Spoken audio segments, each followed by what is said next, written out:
Wolfman.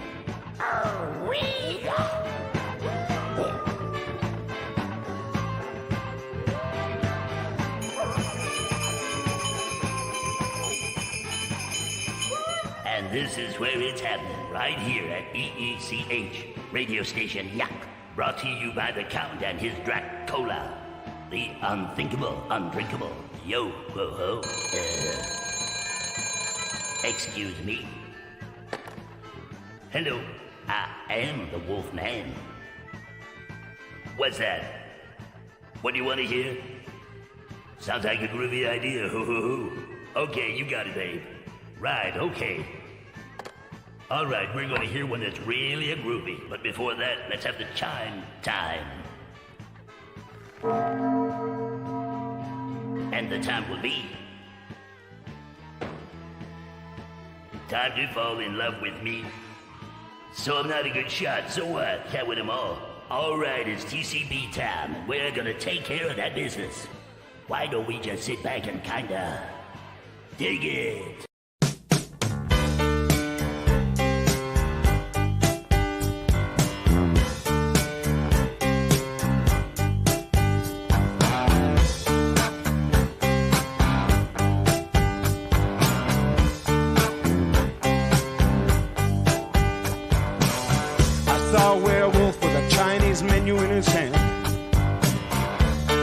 Through the streets of Soho in the rain.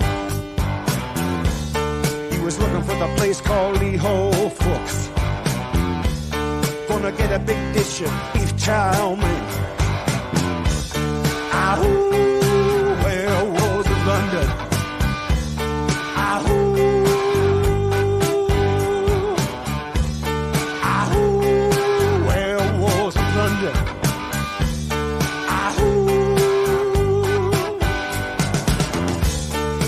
Howling around your kitchen door. You better not let him in. Little old lady got mutilated late last night. Werewolves of London again.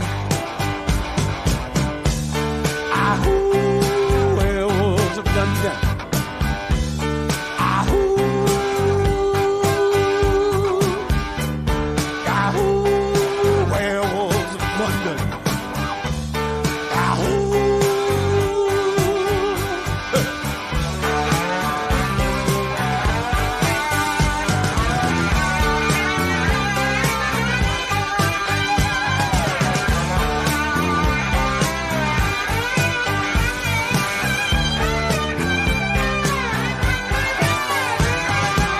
Hairy-handed gent who ran amok in Kent.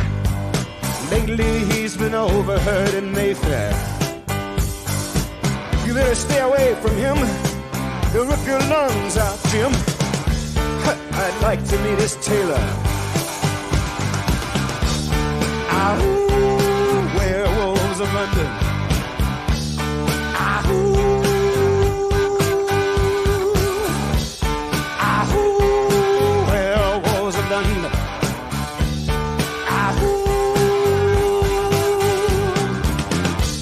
Well, I saw Lon Chaney walking with the Queen, doing the werewolves of London. I saw Lon Chaney Jr. walking with the Queen, doing the werewolves of London. I saw a werewolf drinking a pina colada at Trader Vic's. His hair was perfect.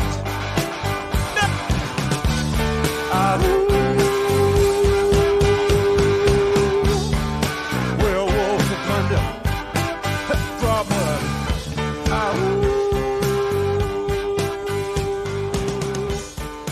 Werewolves of London.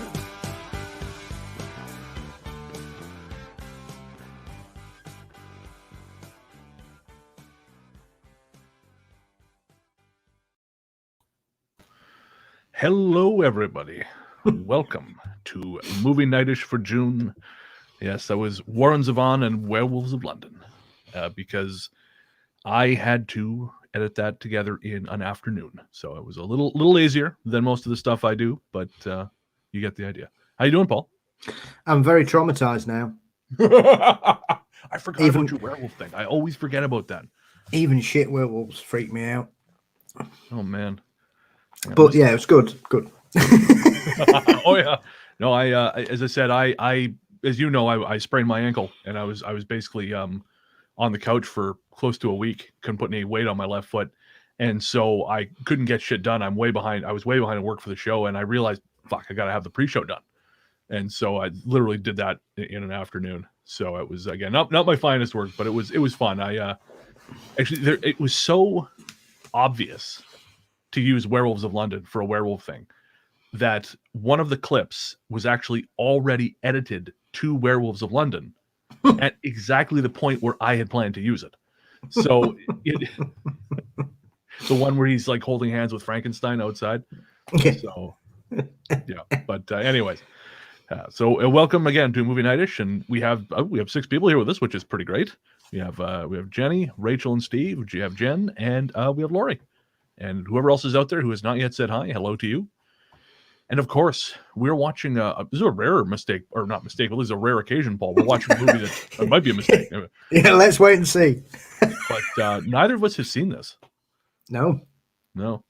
And again, for those of you who are just tuning in, we're watching the werewolf film Mom. And if you don't have the film, I'm going to copy the link into the chat here. Hey, Steve. And there you go. So that's there, and it's streaming for free on YouTube, courtesy of Blackbuster Video. And I want to give a big shout out to Blackbuster, because Blackbuster, I don't know who the fuck it is, but they have put an enormous amount of effort into archiving movies that I don't think have ever been ported anywhere but VHS.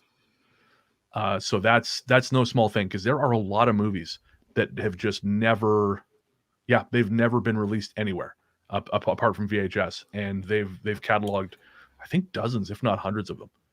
So, or 100 of them. Like there's a lot of shit there. Stuff I remember seeing on the shelves of the video store and going, oh, I wonder what that is. And I'm never going to find out because I'm never going to watch it. But now if I want to, it's there. Well, this is clearly one of those films that, I like I said, I've completely missed this. I didn't know anything about it. So I'm obviously having to deal with my werewolf phobia. Yes.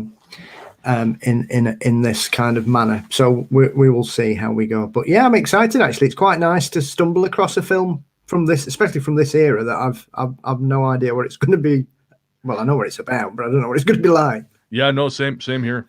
My it was either this or Evil Toons. And Evil Toons is imagine Roger Rabbit, but a horror movie, horny and shitty. And that was going to be the movie we watched, but the Blackbuster copy is a little bit out of sync, and he didn't think he was going to, or they, I should say, they didn't didn't think they'd have it fixed by the end of the month. So maybe next month we'll watch horny, evil Roger Rabbit. I'm gonna try and get a proper tripod for this camera too, so I'm not having to look up here all the time. But I moved around my office. I don't know if you can see. So as I was showing off to Paul, I finally got my mic on a boom, so a little more flexibility. But still, yeah, it's like if you have the camera too low, I look like the Stay Puft Marshmallow Man, and there's no way I'm leaving that on fucking YouTube for posterity. It's just not happening. So from above, I can get away with a little bit, But all right. And we have for comments. No, oh yeah, we got Lori says these intros should be called "How Many Songs Can Bren Get Stuck in My Head?" Well, I don't know, man. That track is Warren Zevon. So many of his things just get fucking stuck in your head. Are you much of a Warren Zevon fan, Paul? Yes, actually, I think he's one of those artists that people tend to know him for that song, yeah, and not much else. But his catalog's pretty good, actually. I think one of my favorites of his has to be either "Play It All Night Long" or "Roland the Headless Thompson Gunner." Both, love those fucking songs. And well, I think. Oh, I was going to say, I think he's one of those artists. There's so many of them where people just know a particular track, and usually it's more often than not their most commercial song, or a song that just lands at the right time, and far better work often gets overlooked. So definitely. I was the very first time I found his stuff was just before I went to England in 08, I think it was. And so I had his greatest hits on my little MP3 player. Remember those? And I was in the airport heading home, and I heard a woman's phone ring, and it was Werewolves of London. It was the beat. And so I said, "Oh, Werewolves, Warren Zevon. That's cool."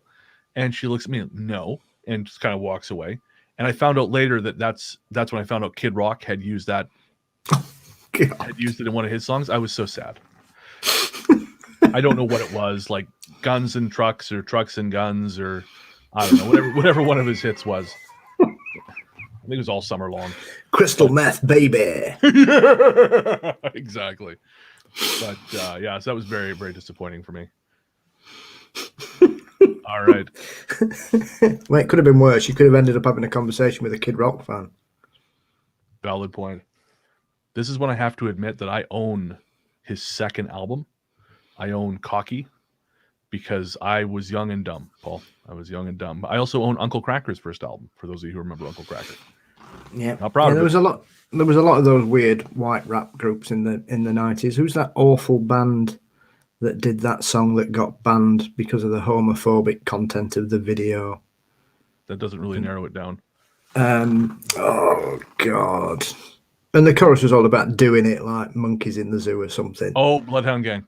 Oh Jesus Christ! They want beating with shovels. I had an ex-girlfriend who fucking loved the Bloodhound Gang. I used to know somebody who adored them, and every time we go out and we say, "Hey, let's all come back to ours," they'd put the album on, and it took about three times that eventually they realised that everybody else hated it. They're the worst. She used to put on the song "The Lap Dance Is Better When the Stripper's Crying," which is a real song. And I just would look at her. I think, what is wrong with your brain? And I mean, there was a lot of things wrong with her brain. Oh boy, yeah. Steve says, "Hey man, I bought an East 17 album when I was 10, so I can't judge." Hey, I'll admit I don't know who they are. I do. They're not that bad, Steve. Don't be so hard on yourself. All I know for English hip hop is The Streets. Well, that's probably a better example. Okay. Yeah, that's kind of top deck of the British rap scene. Is Mike Skinner. So yeah, Plan B is probably my favourite British rapper. I will have to look these people up. I do not know any of them. E17 aren't a rap band. They were like a rap pop combo. They were like a street version of Take That. Oh, weird. Okay. So they were like big rivals. They're one of their members, Brian Harvey, memorably got sacked after bragging on radio he'd had 5 ecstasy tablets during an interview on Radio 1, and also famously ran himself over. That's impressive. Yeah. Apparently he dropped a baked potato and went to retrieve it and left the handbrake off and sort of leaning out the car and ran himself over. So yeah. Well, if he's still alive, we can make fun of him for that. Jennifer says, Jen says, I had a friend who knew them. They were legitimately devil worshippers. That must be Bloodhound Gang, Jen. Is that who you mean? Again, doesn't surprise. Tricky, does he count? This is all, I've heard of Tricky. Paul knows. Yeah, fabulous. I love Tricky. Some of Tricky's, Max and Quay is one of my favorite albums of the 90s. Rachel says, The Streets, the band 14-year-old boys that hit their girlfriends who then dumped them would crack to an Dry Your Eyes, perhaps, is probably the song they would console themselves with. Didn't he blame eating too many tuna jackets? Yeah, it was something to do with jacket potatoes. Fuck me. Interesting. They were legitimately devil worshippers. Huh. Well, I have one devil worshipping story, and then we should start the movie because we want to finish by 2. Laurie says that's honestly so much better than what I thought Bloodhound Gang would be. Yeah, that's fair. But I went to go see this would be 3 years ago now, maybe 3-4 years ago. I went to go see this band called Blasphemy over in Vancouver, and they are also into that kind of shit. They're deeply occult band. They're I think the genre is war metal, and I have never experienced so much negative energy coming off a stage. It was actually so bad that my friend's girlfriend, who's very, very sensitive, she passed out. She blacked out. It was that intense. It was like it was so intense. And I've seen Slayer, I've seen Deicide, I've seen Cryptopsy. I've seen bands like this, right? I couldn't stand. I had to stand at the very back of the auditorium. I couldn't be any closer to them. These guys, they're just have such, and not menace, but just this like almost like it felt green. The color felt green, like this ugly green energy just kept washing over the crowd. And it was something else, man. Holy shit. All right. Premillennial Tension is, I think, the most underrated flawless album of the 90s. Paul, you're nodding your head. Yeah. Tricky was pretty shit out the late 90s. All right. So we better as start. the kids say. Of course. The kids on the TikTok. Yeah. I had a night out with his band once. What's that? I had a night out with his band once. Okay, now I have to hear this story before we start the movie. Yeah, it was a very smoky night, I'll say that. Aha. Little hazy. Yeah. Yeah, I flew home. Floated. I guess. Oh yeah, definitely. Far much more fun. But yeah, very nice men with an undercurrent of repressed danger. But nice. There we go. I'm telling you, the Paul Bessel experience, guys. We don't know 5% of it. Yeah, and see, Jennifer's got a tricky story too. I randomly wound up on tour with him too. Okay, well, tell us more. Yeah, tell us. Absolutely, tell us more. I'm going to start the movie, but tell us more. Again, if you're, I think everyone here has been doing this with us for a little while, but if you're new to it, we're going to count down from 3, and we're going to hit play on the movie, and yeah, and we'll just watch Mom and talk about Triggy because I'm desperately curious to hear these stories. All right. So in 3, 2, 1, go. And Maddie says, or Lori says, delayed reaction, but what's a tuna jacket? Paul, you want to take that one?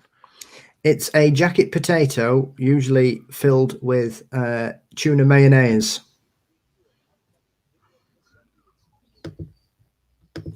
Oh, we get trailers. Fancy. Oh, this is going to be awesome. Oh, look at that. That's one of these. Robot Jocks. It's Robot Jocks. Good gang. I just watched this coincidentally on Tubi the other day. I'd never seen it. Yeah, if you guys haven't seen Robot Jocks and you like 70s, 80s kind of Gundam robot shit, you definitely gotta check it out. It also, and isn't that a very young, what you call him, the Australian actor? Which one? They call him. He's in Lord of the Rings and The Matrix. I've forgotten his name. Hugo Weaving? That's it. I'm sure that's it. No. Is it not a young Hugo Weaving? No. Oh, no, he's an American. He's an American guy who's didn't have much of a career after this. Well, it's not true. He worked a lot, but nothing mainstream. Yeah. Well, I've sat through Pacific Rim, so anything's entertaining. I will not hear a word against Pacific Rim. It's great if you remove all the film and just leave the fight scenes in it. Yeah, that's pretty much all I remember. Yeah, so many mullets. Oh yeah, Rachel, this thing is mullet central. It's something else. Again, it's streaming for free on Tubi. I don't know if you guys have Tubi in England, but if not, fire up the VPN and watch it. It's entertaining. Yes, absolutely. Laurie says, "Is that an England thing? Why did no one serve me one when I was there? That sounds disgustingly amazing." No, jacket potatoes are a staple of office work lunch hours. You can have anything on a jacket potato. Jacket potatoes are a big thing here. Yeah, it's true. I consequently, I love fucking jacket potatoes. Nikki's kind of instilled that in me. I can't have cheese on them obviously anymore, but you can put so much shit in there. Yeah. All right. So what's Jen saying? From NYC to New Orleans, there was a lot of marijuana involved. I know someone from their opening band, Whale, and we went backstage and there was a mushroom cloud of smoke. Well, Whale the one that had that massive hit with the girl with the braces on? Is that Whale? Carbs on carbs is my dream. Yep, you and me both, Lauren. You and me both. I watched. I went took myself for breakfast this morning before the show, and big old stack of potatoes and chicken, and it was so good. This is why you're fat.com. All So we have Santa Claus picking up a trick on the on the street corner in this film. Yeah, that's how I would look. That's how I look whenever someone comes up to my door too. Mm. You don't get out though. You never get out. Yeah. You can date a film by usually the earrings as well. They're very dangly and dangerous. For stabbing. For fighting off werewolves. Oh, yeah, very true. Have you seen the werewolf film Late Phases? No, I haven't. It's on UK Prime. It's pretty solid. Jen says, Tricky says, hand the J to the tall blonde, and I wound up back at my dorm right before my roommate called the cops. You just enter the light tunnel.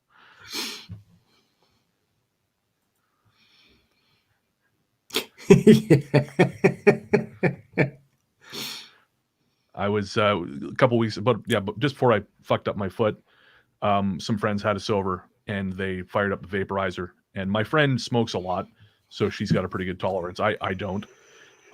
So I have to really watch it. And I don't know if I inhaled differently or something, or it was just a different strain, but I was fucked. Just like I said to Nikki, I said, "You want to go home? We can head out." And she goes, "Are you sure you can drive?"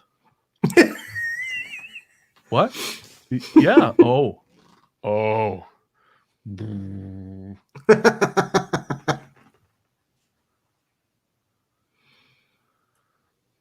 Yeah. Yeah, definitely. That woman's coat. What's the Ultravox? Ultravox were a massive early 80s synth ballad band. Mid-Ewan. Oh, okay. I do kind of love that. I was gone for 10 days. Holy shit. That's an adventure and a half. Yeah. It's like the famous, what they call him? Oliver Reed story where he just got married and he told his wife he was going out for a pint of milk and he disappeared for a week on a bender. Oh, Jesus. And then when he came back, he had to pretend he'd been kidnapped so his wife wouldn't divorce him. My Kidnap Nightmare by Oliver Reed. It's like Breaking Bad. Yeah. Think the video to Vienna, Bren. Okay, I actually don't know that either. I know. Is that Brian James? Of course it is. Brian James would do anything in the 80s. Oh boy. I will say I did not vet this for objectionable things. I mean, we're all adults, but sometimes if there's particularly heinous shit, I try not to pick the movie. So be warned.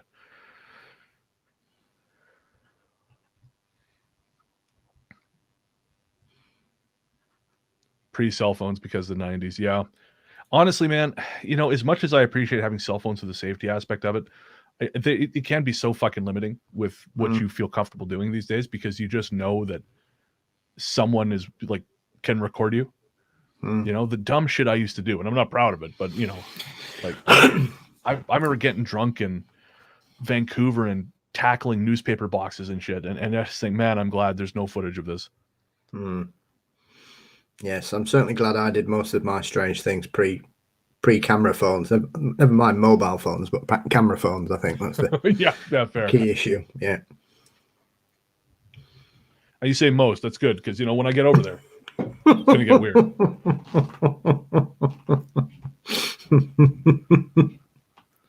It usually is on a night out. It's a Christmas movie. I can make Nick watch this every year, just like Die Hard and Lethal Weapon. And Krampus. No, I couldn't make her watch Krampus again at gunpoint. She hated that movie so fucking much. She actually pulled out her cell phone in the movie theater and started looking at it. And I said, no. If you're doing that, you go in the lobby. I was pleasantly surprised by it, actually. I really liked it. Yep. Thank God the photos and negatives could be destroyed. Amen to that, Jen. Amen to that. Yeah. I've got on my hard drive, I've got all our party photos from the early 2000s. And there's a bunch of videos in there that will never, ever see the light of day because there was one night we had like a lineup of fireball shots and we were having a contest to see who could do. And of course it starts, exactly. And then we tried to do that with 151 and the 151 started eating through the plastic of the cup. So it was leaking all over the table. It was just a terrible, smelly fire hazard. Yeah, those great days, like the Cointreau mouthwash challenge. I don't know that one. Dare I ask? Well, you basically get a double shot of Cointreau and just swill it.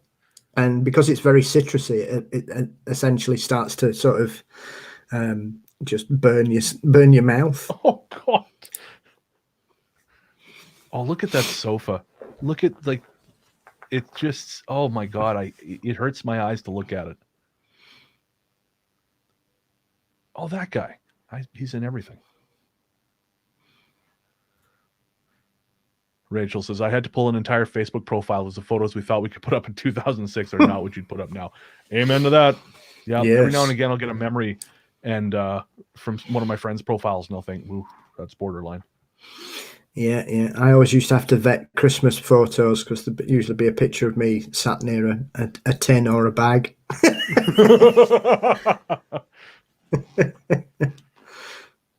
A suspicious-looking pile of white powder. I thought then that when he was opening that present, it was wrapped in parcel tape, but it was just that the back was open. Yeah, I was not sure. It kind of looked like they were tearing clothes, and I kind of wonder if that was meant to be the effect. Oh, lovely. Lori says, I would die for Nikki just because she's important to you, but I will not hesitate to pitch her out if I see her phone in the middle of a movie theater. A fucking man. Absolutely. No, there's no excuse for that shit. That's why I told her, I love you, honey, but you take that shit outside. This is not on. That is the most ignorant shit.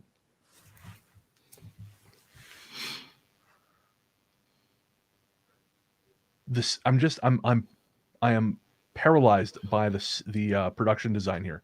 This literally looks like it was hastily constructed for a porn shoot. A granny-themed porn shoot in a warehouse in the 90s. Like, none of it makes sense. It's a weird shape. The color, like the orange drapes, and I know what's happening here. Jen says, oh man, 151 is a good time until it's not. But by then you're blacked out, so if you don't remember, did it really happen?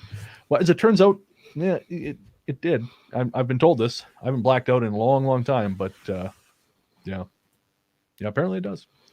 There are videos. I've seen videos. They're not good. I remember I blacked out in Ireland after the Pogues. Oh, sorry, the night before the Pogues, I blacked out.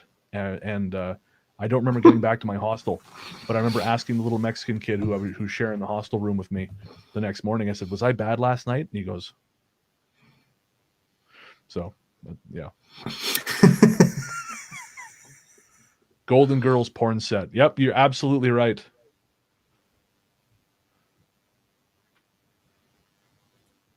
Jenny says, granny themed porn shoot. I don't think I would forget that sentence. Well, I'm going to try hard to forget. Little did I know my nephew might add me once and have to process that his aunt wore tape nipple covers for clubbing clothes. Yeah, fair. These are the things we don't have to think about. Or we don't think about when we're young. And didn't have to when we were with our parents. Because I know my mom did shit. My mom was fucking infamous on the Rebels Took party scene. Like when I was a kid still. But thankfully, there are no photos. Because the last thing I need to see is my mother doing fucking tequila body shots. Yeah. My daughter occasionally meets people and she always messages me and says, "Oh, I've just met somebody that says, oh, you're Paul's daughter, are you? Oh, yeah, I know Paul." And that's all they say.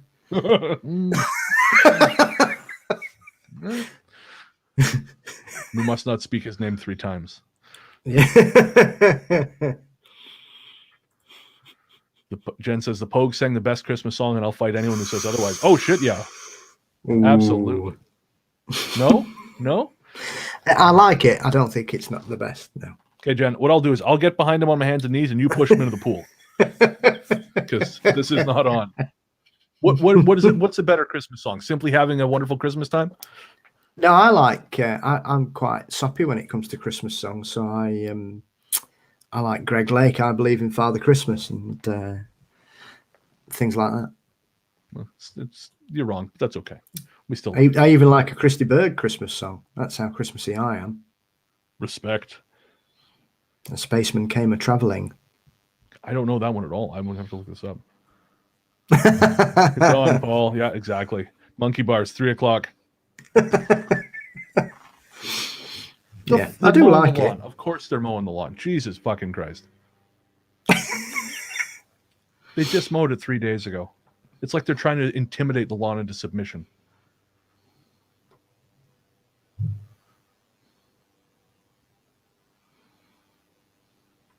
This woman's ability to just maintain in the face of what is clearly imminent danger. I don't understand how he's got himself into their house. I think we may have been talking. I think he's a boarder or something. Or, yeah, what's Hunter S. Thompson doing next to Granny's dining room? He's about to do qualoids. That's what he's doing. Is it a soppy Chris? It is a soppy Christmas song, or maybe sloppy. I think it's both.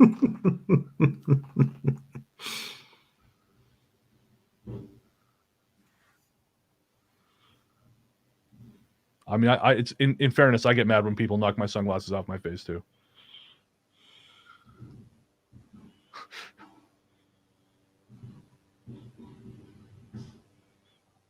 Oh, look at that steak behind him. That is the fakest looking. I fucking expect Fred Flintstone to come out and try and eat that goddamn thing. Steve, is mescaline for dinner? Mescaline is always for dinner.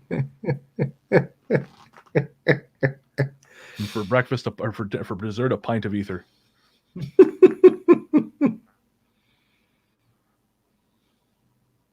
I went through a period where I was reading a lot of Hunter S. Thompson when I was first trying to be a writer, and consequently, everything I wrote sounded like stupid, like really bad Hunter S. Thompson, and so I stopped doing that. I swear to God, this is just the same set as a grandma's house redressed. Mm. Yeah, I think obviously if you're ever going to do some painting, wearing all white is always a good shout. Yeah. Well, I mean, maybe it's like a Gwar concert where you go in with a white shirt to see what kind of colors you get afterwards. I'll never forget when the Jitler jacked off on us at the Gwar show, and we were all covered in, I don't know, blue paint, green paint. I was literally washing paint out of my ears for days. And then later that year, I was in Morocco, and I was playing cards with these missionaries, and they'd never heard of Gwar, and so I'm trying to explain Gwar to these missionaries, and I'm trying to explain, and I'm just about to talk about then they said there's a puppet that's the Jitler, and they said, oh, what's the Jitler? And I'm like, oh shit, wait, and it's because it's Jesus on one side and Hitler on the other. And then Odorous would say, do you want the Jitler to jack off on you? And then the puppet would do that, and it would spray paint everywhere. And I realized now I'm locked in talking to these mercenaries, having to explain the Jitler. It was a bad scene.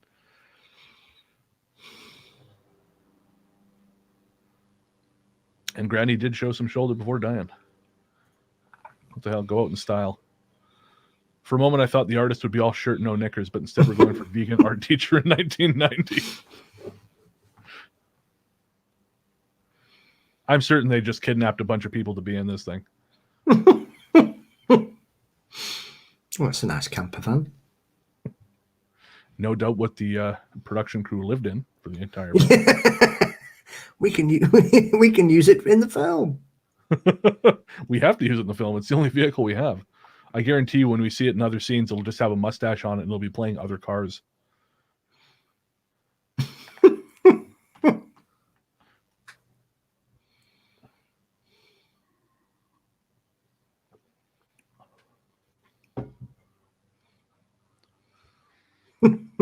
Yeah, you're right, Steve. That camper is the most expensive part of the film.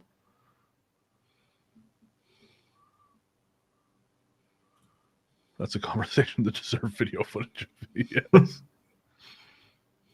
Yeah. Why is this weird porn saxophonist hiding out in Grandma's house? Why is he wearing sunglasses like Stevie Wonder inside at night? Yeah, well, obviously he's into jazz. That's why he's wearing sunglasses inside. Of course. That's why his line readings are so bad. He's emphasizing the syllables you don't expect.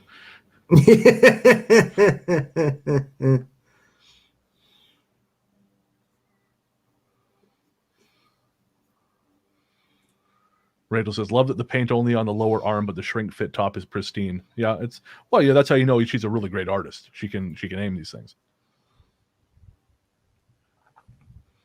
That reminds me, have you ever seen, and we're not going to discuss this too deeply, but have you ever seen the film Vivid with Carrie Werr? No. About the artist. It's about this guy who's a shit artist, and then he gets this idea to like throw paint on his girlfriend who's modeling for him, and they have sex on the canvas, and he becomes a wildly popular artist with all these. Yeah, it's terrible. It's one of those 90s softcore erotic thrillers like Night Eyes and shit like that. You're right. Sunglasses at night. Yep. Yeah. Canada's finest, Corey Hart. Is he Canadian? Yeah. There we go. Told you, Canadians. We don't appreciate other Canadians. Yeah, we've got, strangely enough, on BBC 4 next Friday, it's Canadian music night. Really? Yeah, they're doing like 3 hours of Canadian artists that have been on the BBC. It's like Nickelback and Sarah McLachlan and Alanis Morissette. Yeah. I bet there's no Rush on. I bet there is no Rush. I'm going to write a letter of complaint already. A preemptive salvo. Yeah, you can never have too much Geddy Lee. Your enthusiasm for Rush rivals my own as a Canadian. There's something very wrong with that. Like, I will say, Closer to the Heart is one of the greatest songs in rock and roll history. Like, if we ever have to fight back the aliens, the part where the bell comes in is going to be what we use to repel them, and it will work, and it will save us all. But the rest of the album, I could take or leave. Hello, what was going on there? Exactly what led to that conversation? Imagine being alone in a room with a man and he says, want me to tell you whether or not your baby's heart is beating? No, I think I'm going to leave. Thank you. Well, Granny doesn't want to miss out on this party. I heard we're listening to babies.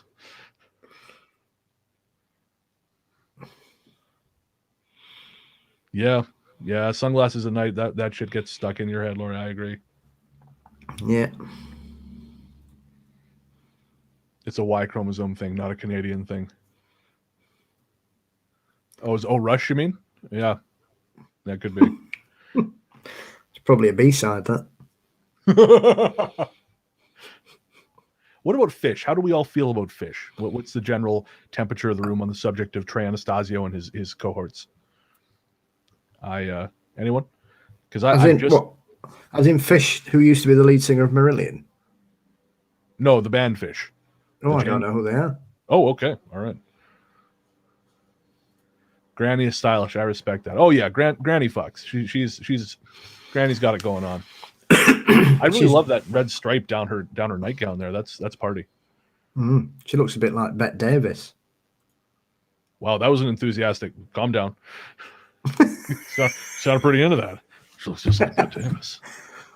I'll be right back. And now I've got Betty Davis eyes stuck in my head. So thanks for that, asshole. Good old Kim Carnes. Lori says, I don't know much about Fish at all. Educate me. I actually don't know much about Fish myself. I just know that they're like long running kind of jam rock, stoner rock band. But their song Walls of the Cave from their Round Room album is, I don't know. We were talking about songs that get stuck in our head, and Walls of the Cave always gets stuck in my head. I'll put it into this month's Larger the Truth. It's going to be coming out in a few days. I'll pop it in there. Yeah.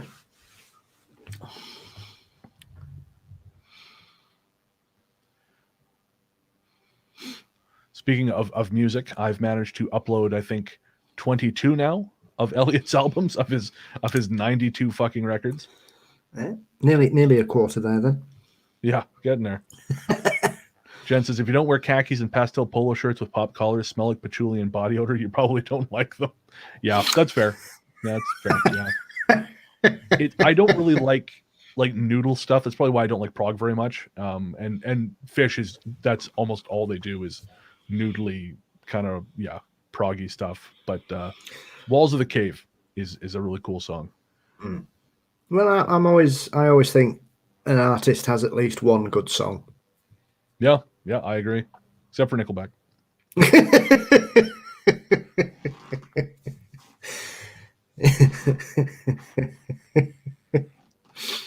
I'm obligated by law to dislike Nickelback. They're fine. They're perfectly fine. But, you know, because they're from Canadian and they're successful, I have to hate them. Although I will say, I don't know if he ever told it on the show, but Ian had kind of a funny story about Nickelback, because one of the pastors he knew through the church was like a marriage counselor, and you had to go to a certain number of marriage counseling sessions in that church before you could get married. And I guess this woman from the church was marrying one of the guys from Nickelback. And he tried to tell the priest, like, well, I can't come to this particular session because I have a gig. And the priest didn't know who or what a Nickelback was. So he's like, well, you can find someone to cover for you so you can come to counseling. So, and he didn't quite grasp what he was dealing with. Mind you, I think Nickelback wouldn't have been any worse off. But hey, man, they had a Dimebag solo playing on a... Really? Who is that? Nickelback had Dimebag? Maybe that's why he got shot.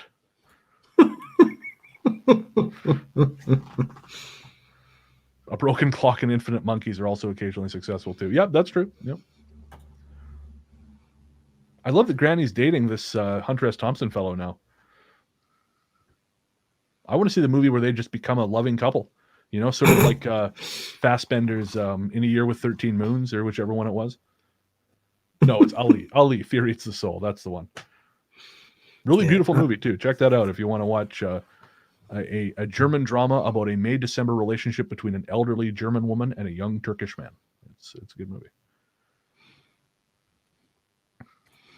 Oh, Nickelback. Yep. Oh, Nickelback. I feel like they're in the news recently. They had something, maybe a new album or some kind of success.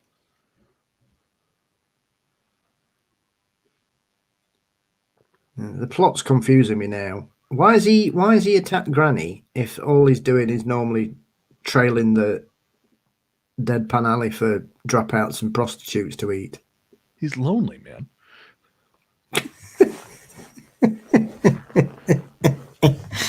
Yeah, I think whoever wrote this watched Howling 2. Your Sister is a Werewolf, and it has no other titles.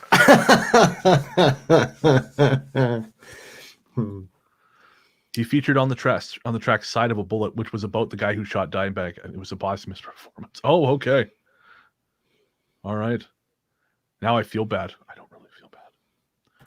I learned, though, that a lot of the times with those, like, obviously with Dimebag, he wasn't there because he was dead, but like a lot of those spots, it's all done through agents. So like, I got, what has happened? Okay. Someone's up to the business. I always forget how horny werewolf movies are.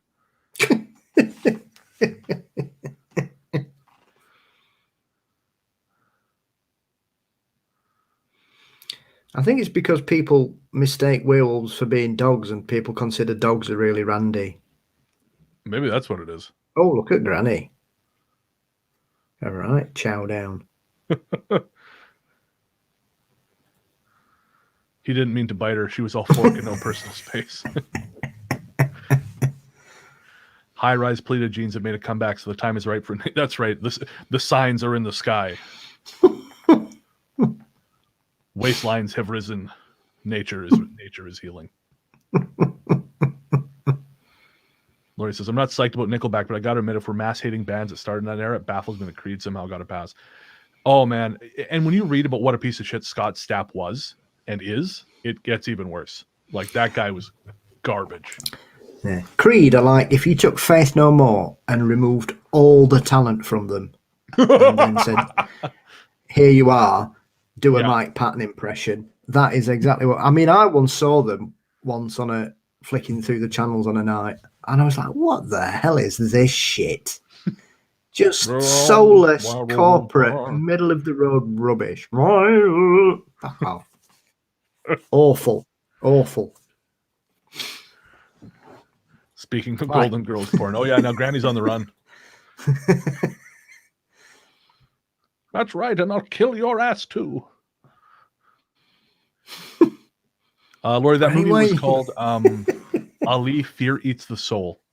It's if you like it, the Rainier Werner Fassbender was the director who made it. He made a lot of movies in a very short amount of time. He died quite young from, I believe, from AIDS. AIDS or suicide, one of the two. But anyways, he made a lot of very, very good dramas in Germany. They're worth checking out. Like again, In a Year with 13 Moons, Ali. Those are the only two I can think of. But I think he made like 30 films in a very short amount of time. But most of them are pretty good. Paul called it. Yep. Thanks, Maddie. Speaking of Mike Patton, his soundtrack. Have you seen the film The Place Beyond the Pines? Yes. Yeah, I think he did the soundtrack for that, and I fucking love the soundtrack for that. The score. Yeah, I've always loved, since he's been the lead singer, I adore Faith No More. Who was the singer before him? He was Chad. I forgot his name, but he famously used to enjoy jumping off buildings. And he jumped off a building into, when they jump off buildings into cardboard boxes. Okay. And he jumped off and then really hurt himself. And they were just about to start recording the second album and he couldn't do it. Oh. So they sacked him and got Patton in instead. Because Patton was like 20, 21 when he joined Faith No More. Oh, Jesus, really? Yeah, he was frighteningly young. And then obviously the rest's history. Wolves are always really good at hand-to-hand combat, aren't they? It's all part of it. You get the kung. It's like the Matrix. They just lock all the kung fu into you when they bite you. I'm loving that vest. It looks like he was working at the casino and he took an afternoon off.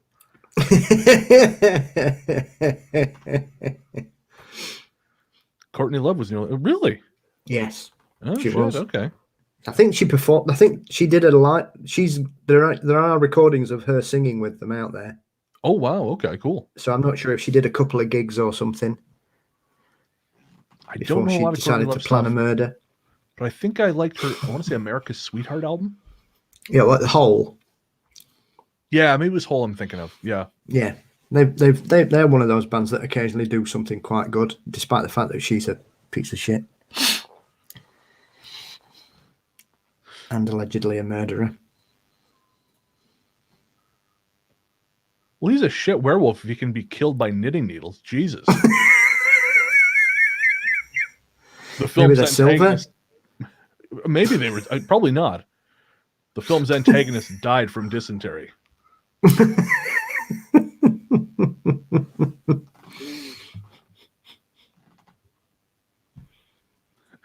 Right, we know what we'd fight. We know what I'd fight Paul over now. You're right. I forget you're a fan of Hole. So, yep. There we go. It's the second person you got to fight at the Monkey Bars, Paul. You're gonna have to carve up. Oh, I didn't say I didn't like Hole. I think there's a few Hole songs I quite like. I just don't particularly like Courtney Love. Yeah, I believe that is the issue. So, yeah, I've read the autopsy report of Kurt Cobain.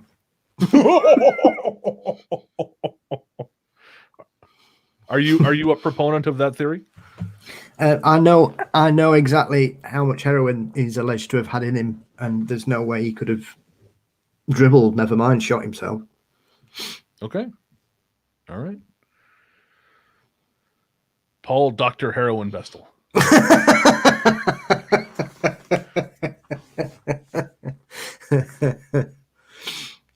Yes, sadly growing up I know far too much about heroin and its effects on people.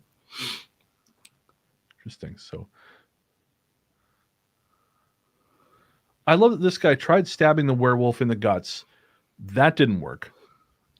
And so now he just calmly walks into the kitchen to call the police. Can I have the werewolf division? Yeah. Wolf Cop. Yes, get me Officer Van Helsing. Have you seen Wolf Cop, by the way? I have. Oh, I fucking love Wolf Cop so much. I've seen the second one. The sequel, isn't there? I've never He's seen very the sequel. Is it any good? combustible, isn't he? Yeah, it's all right, actually. If you like the first one, it's fine. Hole was great when they were all Nirvana songs.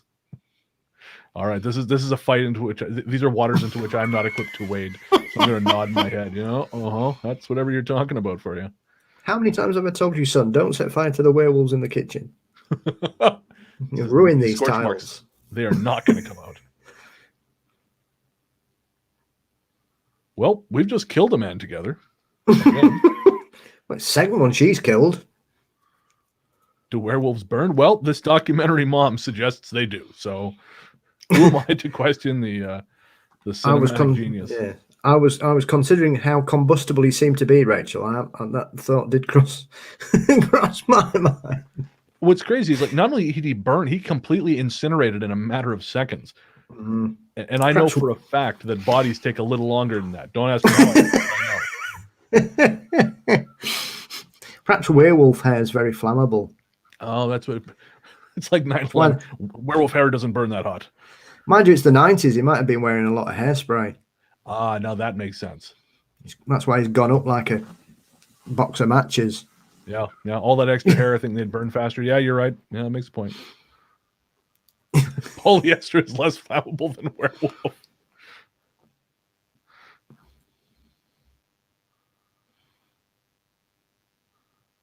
Me and your mom killed a guy. Are you having those crazy dreams? Where your mom's a werewolf and you two killed a drifter together. I feel like if anyone's going to have a dream about killing a drifter with his mom, it'd be me.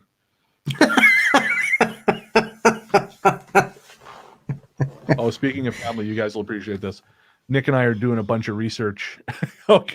Werewolves are soon to be considered an effective fuel source. That's why they're so extinct. Yeah. Exxon has hunted them to extinction. But so we're doing all this ancestry shit, and there's a branch because there's a lot of adoption in our family. We don't know a lot about certain branches of it, and we've managed to track down some people. We've been doing phone interviews with them, try and flesh things out more.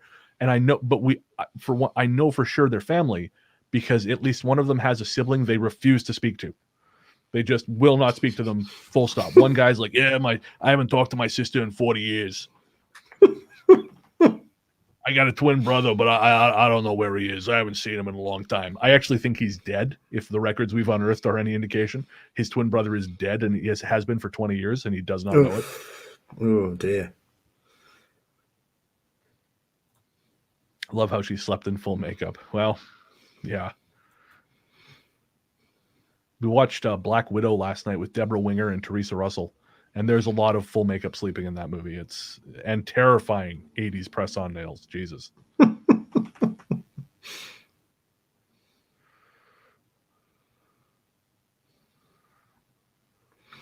know. That guy, Die Hard 2. That's where I know him from. He plays one of the airport workers in Die Hard 2. Yep. Which, incredibly, is released the year after this. Is it? It's around the same era, isn't it? Or is it the year before? They're both 91. So he meant this and Die Hard 2. It's a busy guy. Well, you got to pay them bills. You take the jobs when they come in. Feast or famine. I was just listening to the new episode of Adkins Undisputed, and Mike, the host, he interviewed this guy. Again, the whole thing is like he talks about the movies of Scott Adkins, but at the beginning of each episode, he actually talks to Scott for 20 minutes or so about the movie. And Scott was talking about the movie Criminal with Kevin Costner. He's got a small role in that. And he said in that year, 2014, he says, I told my agent, I'm done with all this B-list stuff. I want A-list roles. Get me some A-list shit. And he said, I had 2 roles in A-list movies. And he said, I was so broke that I had to go back to starring in B-list stuff. And he said, if you look at my filmography, I was in like 4 films the next year. And it's because I was trying to make up all the difference of the shit I lost trying to be a big star.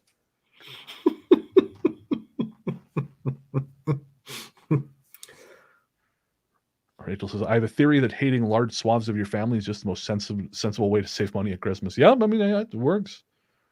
In that case, my family's saving a ton of fucking money.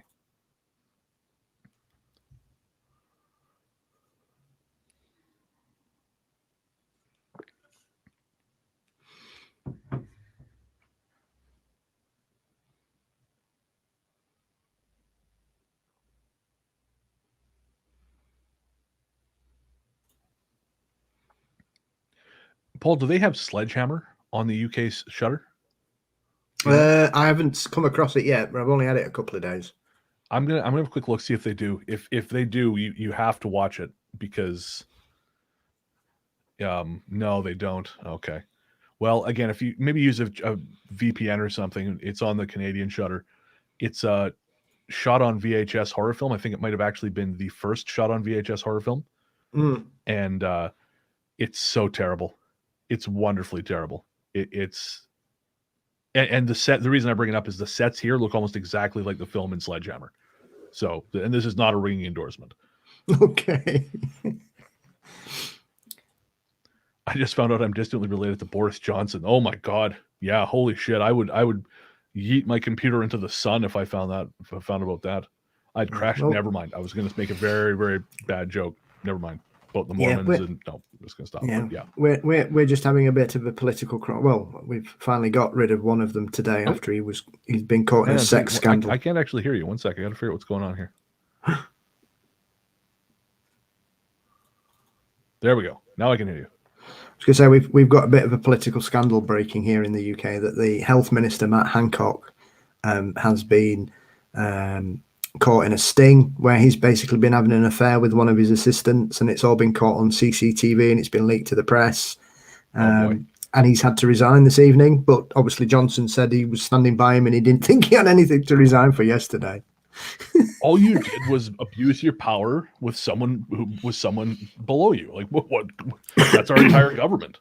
Yeah. So obviously this video footage of him grabbing a bum, everybody's been doing hands, because obviously one of our slogans during the pandemic has been hands, face, space.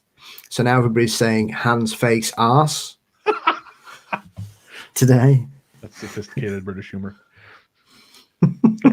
Oh.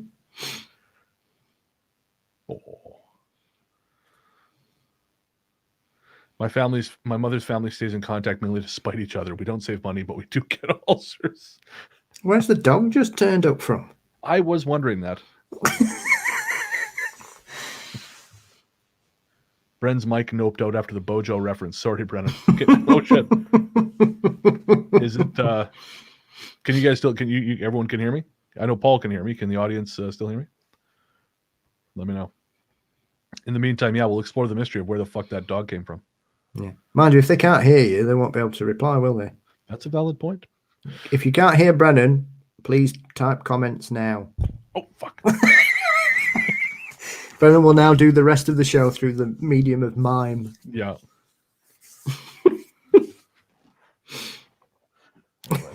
Okay.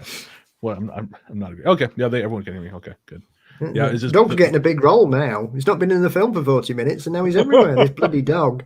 Well, they realized what a marvel they had on their hands.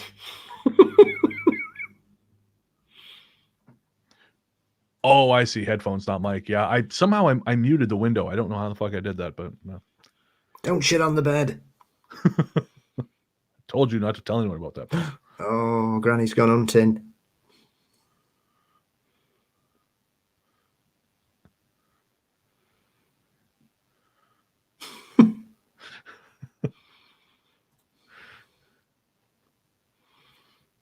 That's all I can do. I can do this. That's it. That's all I got. It's too hard to move in my chair. I'm very heavy.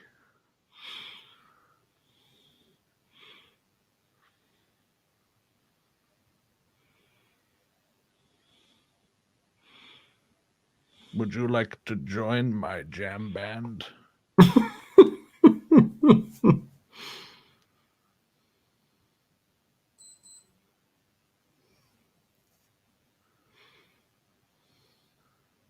I have heroin.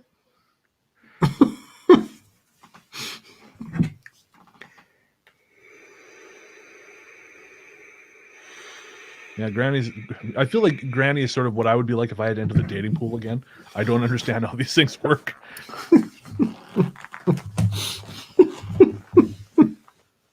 Very, very, very gingerly asking the wrong people. Story of my life. And mine.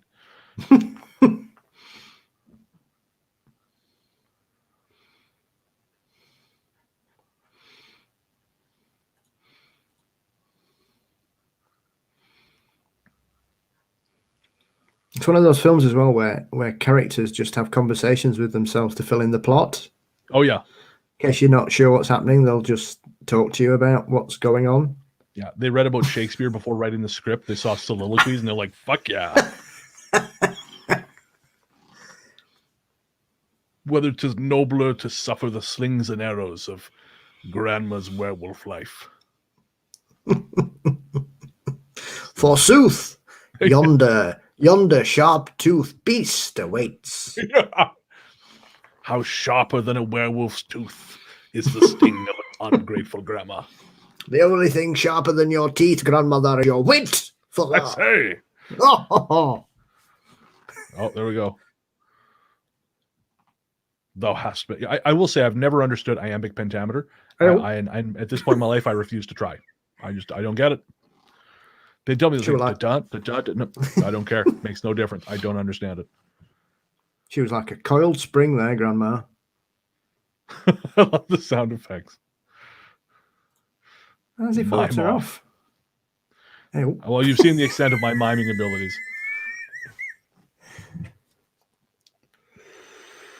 I can like pretend I'm on a phone. That's all I got.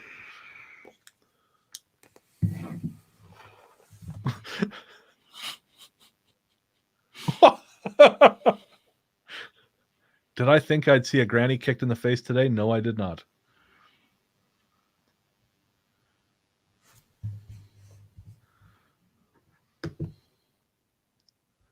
I always wonder what it's like to be an actor who scores a lead role in something like this. And you're saying to your family, hey guys, I'm the lead role. And that's fucking fantastic. I can't wait for the premiere. And it's like, well, I have a VHS screener copy. You know?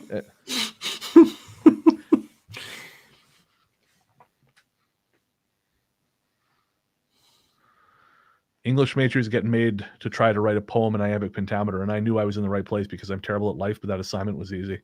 Well, maybe one day you can explain it to me, Lori, because I don't fucking get it at all. I am just clueless when it comes to that shit.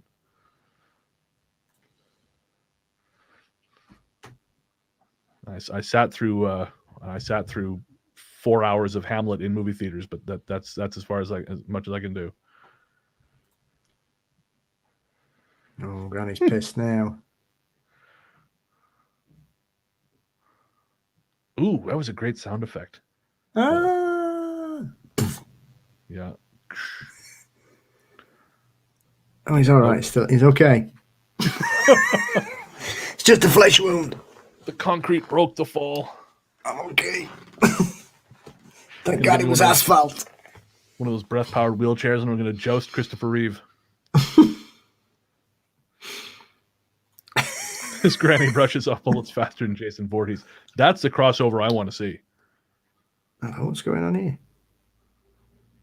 Right, that man's clearly fallen off the building, right? So you ran upstairs, you pushed him off the building. Oh, now they've released him. It's okay.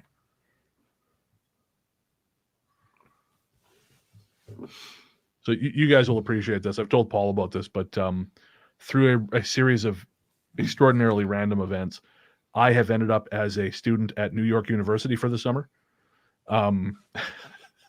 taking a corporate finance class that someone else is paying for. And I don't know. I'm sitting in there. There's a guy, an Argentinian guy who works for a major bank down there. There's a guy from Mexico City. There's some woman who runs a nonprofit in Houston, and then there's fucking me. We're going around introducing each other. Like, what do you do? I'm a podcaster. And they told me you're not allowed to say that you're there because they needed to fill the seats. You're not allowed to say that. Okay. I want to learn about money. Jan says, have you read Chris Brookmeyer's Not the End of the World? I feel like this is the type of film that would be screened in the setting for that book. If you haven't read his stuff, you need to. I haven't, actually. I will check it out. I will do. I read embarrassingly little, if I'm honest. Like, I think I've only read about, 14 books this year or something. Like, so, and they're not very long books generally. Like, it's been a while. I know people that haven't read that ever. Well, fair. You read that, last week? Yeah, I'm just finishing off that Haunted Theatres and Stage Ghost book, which has been really, really good. So I hope cool. I'm going to try and track him down, get him on the show. He was it's very good, very witty. You can tell it's written by somebody who's worked in the theatre all their life. Cool. But yeah, good. Lots of juicy stuff. I do love a Stage Ghost. Was there someone? I feel like there might have been someone in this group who was talking up Lapaka Kapanui to us. I'm not. I want to say it was Jen, but I'm not totally sure. But if you are, we're going to be having him on the show. And if you don't know who that is, he's sort of like the Hawaiian master of ghost stories. He's a big guy over in Hawaii. Has written a bunch of books, and we're going to be having him on the show probably sometime in July. So I'm really looking forward to that. Turns out he also likes wrestling, so we can bond over wrestling.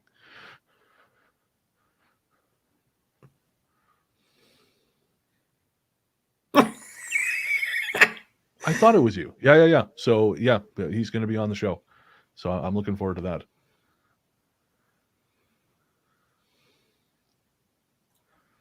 Scathing, bloody, violent, hilarious satire with a Scottish brogue. Cool. Yeah, I'm in. Sounds good.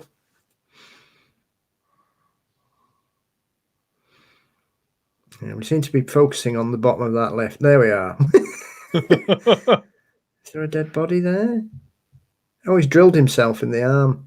Oh, that's what it is. Hate when that happens. Oh, she's licking her lips. Oh boy. Granny out there licking the ground? What's going on here? Not yet. Oh, they found the body. You got to bury it deeper than that, Granny. That was lazy work. And yeah. I to be honest, I haven't actually heard his storytelling. I was properly introduced to him by Kai Kunipo, the guy Spock, who I interviewed on Largely the Truth. And Lapaka, he commented on some stuff we posted, and I said, hey, we'd love to have you on the show, and he was totally on board. So like I said, it's probably going to be not this coming episode. I think it'll be the one after that. And then we're also going to be having Amon Muzingo from Afro Tales as well, and I'm really looking forward to that. If you like the Catholic Church or the Daily Mail, his stuff will trigger you. Nope. Yeah. Nope. I think you're into the wrong group. Yeah, no kidding. I read one of his books so far. I read, I think the Honolulu book. I've sent a couple of them to Paul as well. Yes, they arrived today. Oh, there we go. Perfect. Yeah, we're going to be reading his stories. We're going to be reading. I've got a bunch selected from the Honolulu book, and I'm going to read the other one in the next few days and pick a few and kind of do what we did with Amanda's book. Oh, and those finally got sent out, by the way, just for Paul, for your benefit. Fabulous. We ended up sending out 6, so brilliant. I can't help myself, but yeah, so those are all set. Yeah. She's not. I mean, this. I don't understand the thought process of just locking a werewolf in a room. You know, it's a werewolf. Do they think she's just as strong as a normal person? I mean, what's going on here? Well, they're strong, but it's a door, Paul. You know, people respect the sanctity of doors.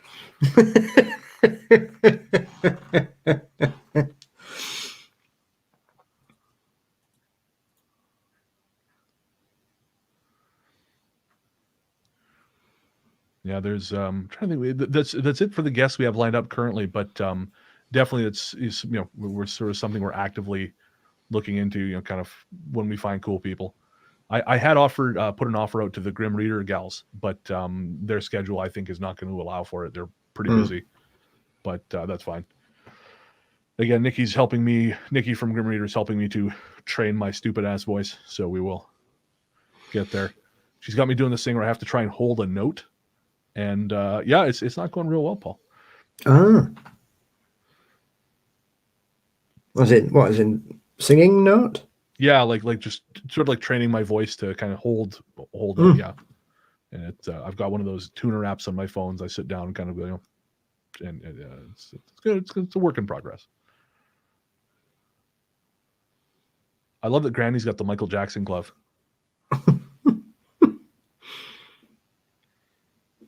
Speaking of which, actually, next month. I don't know where you were going with that. Next month, there's a chance that I might be interviewing on Largely the Truth Rory Kaplan, Michael Jackson's keyboard player on, I think, Bad and Thriller. And he toured with him for a few years. I want to say for like most of the 80s, this guy toured with him. And we may be having him on Largely the Truth. So we shall see.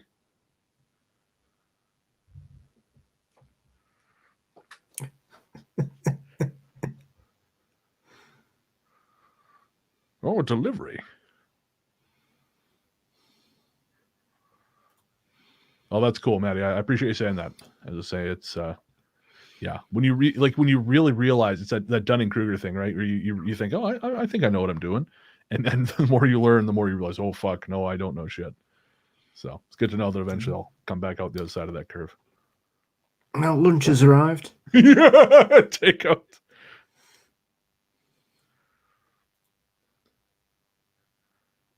Oh, dog's back and off.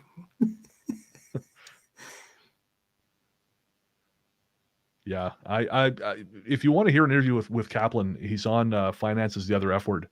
He was talking about both about working with Michael Jackson, but also he's part of this company called Iron Mountain, who is working to preserve the work of musicians throughout history. So like they've got a lot of high profile musicians who have been partnering with them to sort of archive their masters so that they stand the test of time. And when he talked only a little bit, he's mostly talking about Michael Jackson on that show, but I'd actually want to talk to him more about the archival stuff, because he talked about heating tapes and the way they have to treat certain pieces of film and recording so that they actually last. Mm.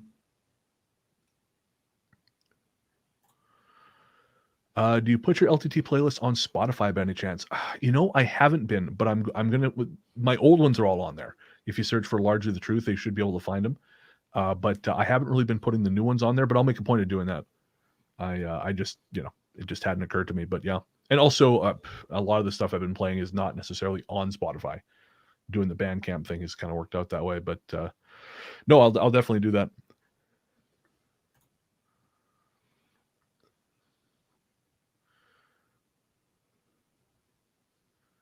I can tell you guys these things because I trust you. I mean, not that it's like a big fucking secret, but I don't like if something's might not work out. I don't like to kind of be like, hey, next month on Largely the Truth, we're talking to X, because I had that Kill Pop thing kind of fall apart on me. So I'm like, I'm very, very cautious now, because that seemed like a done deal. That seemed like a done deal, and then she just vanished. So I've seen some of the DJs they've been announcing, and to be frank, I don't look the part. I'm not, I'm not like all shredded up with one of those like undercut, shaved head, oily hair things. There's a look, and this ain't it.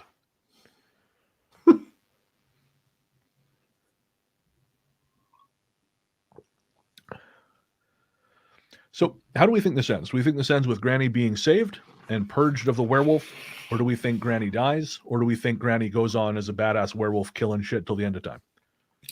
Well, if she was going to be purged, she'd have reverted to normal after the person that bit her died.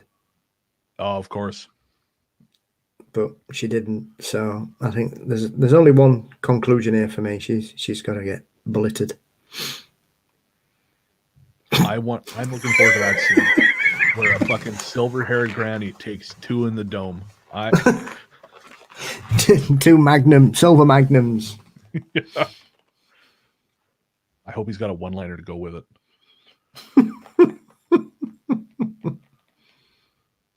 Down, girl. Thanks for the jumper.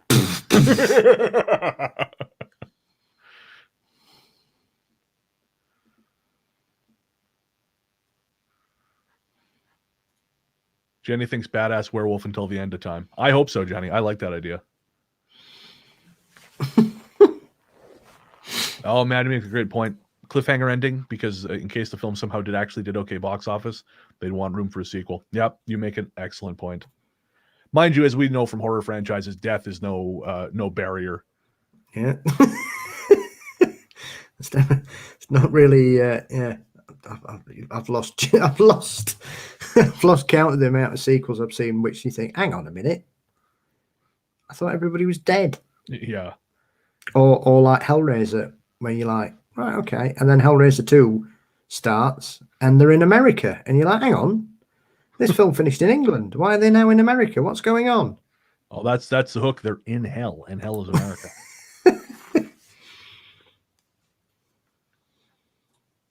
The 80s were a time of deluded magical thinking.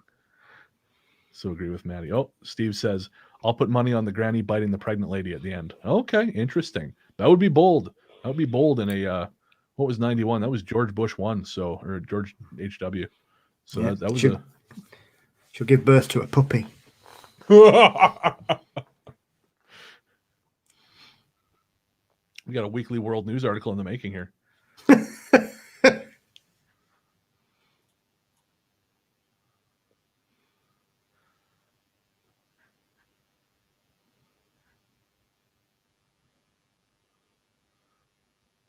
He had so much to live for.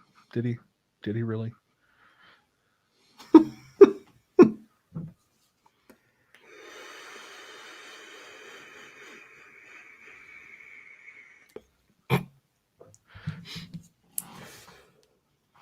Well, I have to say, this film is nowhere near as bad as I anticipated.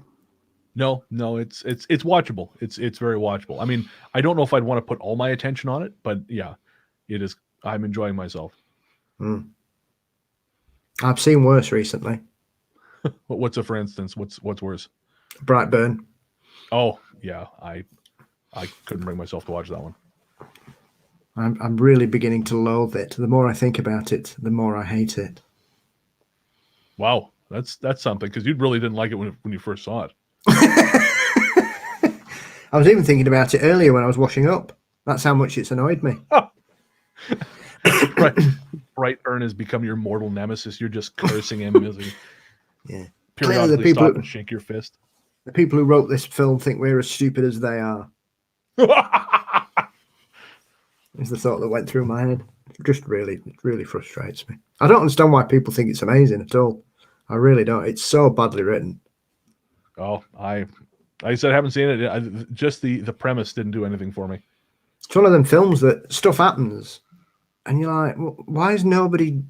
What? Why is nobody finding this odd?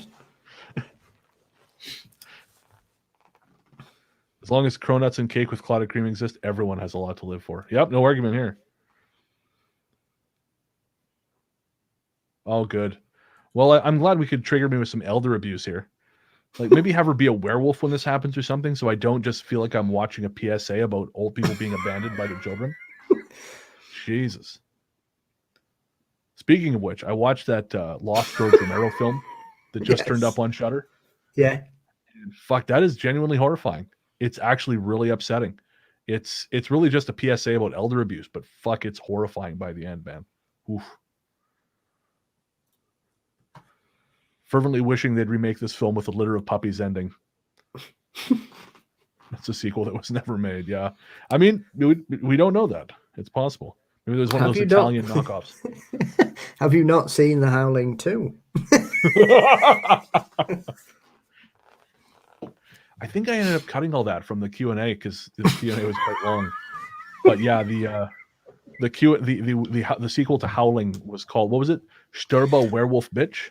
Sturba Werewolf Bitch is exactly how the man on the trailer announced it when I saw it in 1982 or whenever it was. Amazing. Starring Christopher Lee. He's not proud of this. It's one of the worst he's made. And that's saying something. And that soft porn actress whose name escapes me at the minute. Mum 2, leader of the pack. If they made that now, it would have one of those slow, dirgy covers of the original song. You know, like that Forever Young from the Gemini Man trailer, but you know, leader of the pack. She's knitting for 9. That's right. Oh dear. Hello.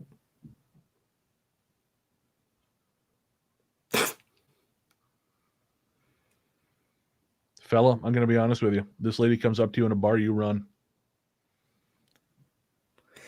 Looks a bit like Pia Zadora. I remember being in the Doolin's pub in Vancouver once. I was drinking there one afternoon, and there was this woman who'd been drinking there the whole time, and she went to go pay her tab, and she didn't have any money, and it's not a small tab either. And she looked over at me, and she's like, "Oh, I don't know what to do." And I said, "Yeah, that's rough, sister." And then because this young guy on the other side of her went, "Oh, don't worry, I got it." "Oh, a gentleman." You fucking maroon. That's not how you pronounce mug. Schmuck sounds different in Canadian.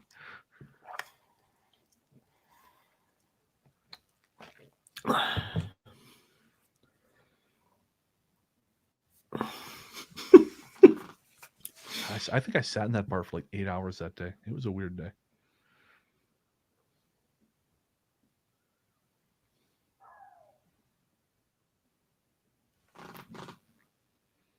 I hate all this tequila theater. I'll be honest with you.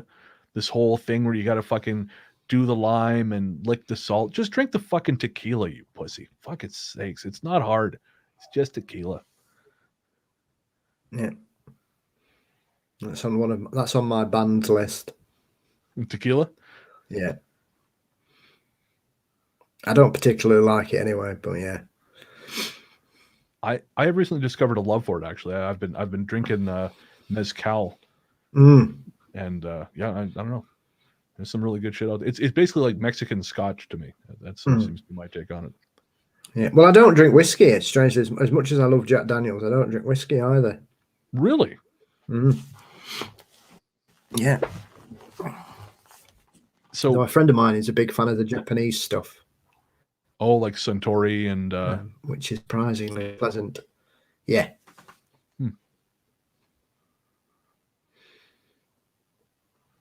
Mm. I don't think I've ever tried Japanese. It was back when I got in business with Travis. I bought him a bottle one year to sort of celebrate us kicking off, but I never got to try any of it. I want to say it was Nikkei whiskey. Nikkei? Is that something like that?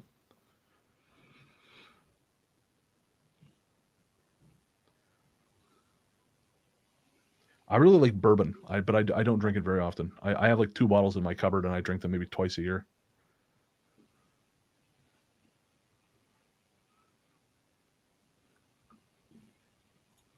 Coffee tequila. So like you combine these things, or it's a coffee infused tequila? Because that sounds like a hell of a thing.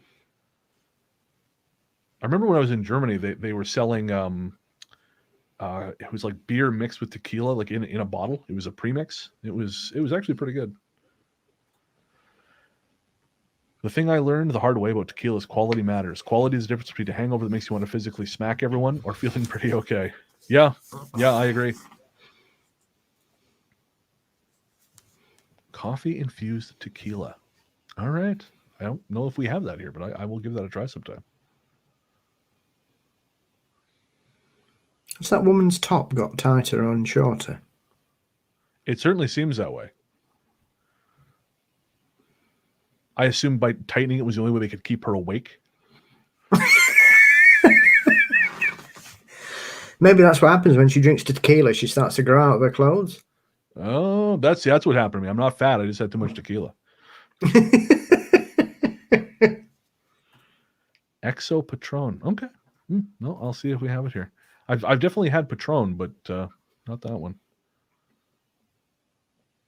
I bet it's fucking delicious. Do you drink it straight, Steve, or do you mix it with something? I assume you don't mix it if it's infused, but I had a mother once. Okay, well, good to know. Well, that's why you're alive. Today in obvious things. That dog looks like he's masturbating underneath that. Okay, no, it's me.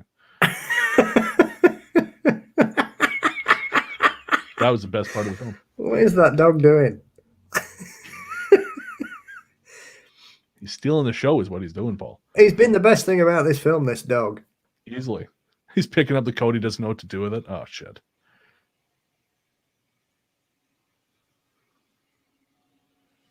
Is this some kind of weird porn? If you want to make it with me, you got to do it with my grandmother first. Come and meet my granny. Had it straight, but I could see it working in cocktails. Yeah, maybe. I'm so lazy. I don't really do cocktails very much. I just drink straight booze. Well, where we are, there's tons. It's quite a hip thing these days. Everybody everywhere does cocktails. Oh yeah.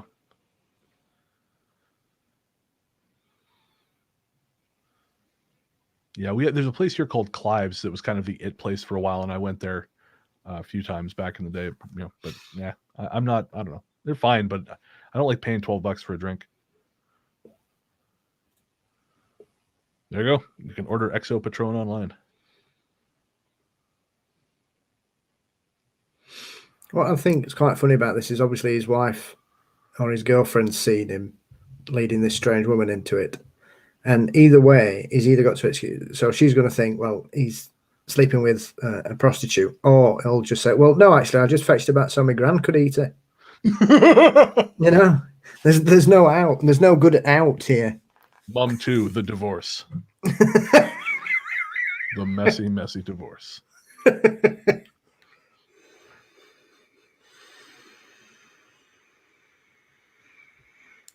Oh, man. It's like hanging out with at your drug dealer's house when you're waiting for him to bring your shit, and his girlfriend's sitting there in the middle of the day in an evening gown. All right. Like Alfred Molina in, what you call it? Boogie Nights. Yeah, exactly. I might have told the story on the show, but when we started the business, we actually were operating out of a house of a retail base of operations, we'll say. And the head sales clerk, we'll call him, he had a girlfriend who would just be on the couch, literally wearing like nightclub dresses in the middle of the afternoon while they watched JFK for the 5th time. It was quite the situation.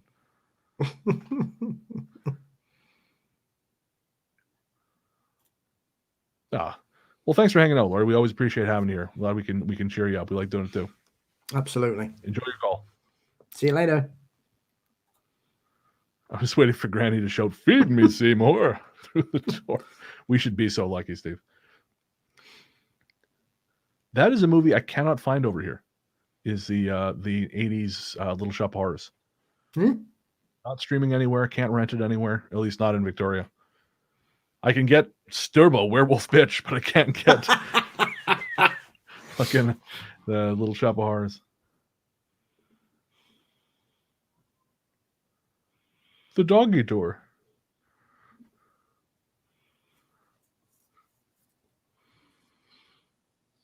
I like how he's not questioning the fact that she's out of the room here. It's just, oh, just give me some coffee. Oh, no, he said a couple times, how did you get out? Oh, is he? Yeah. Like I said, the doggy door is my guess. She's perked up from eating that woman, so that's good to see. Sometimes that's all you need, Paul. You just got... Anyways, I'll stop. That's not... I realize now it's not what you meant.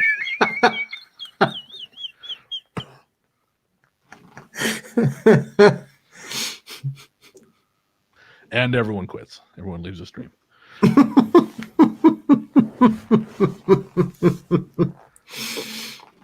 Yeah, don't let DC Comics hear this kind of conversation. That whole fucking thing. What madman issued that press release? Like, they should have known. We're just going to get massacred for this. This is the dumbest thing we could ever possibly say. So stupid.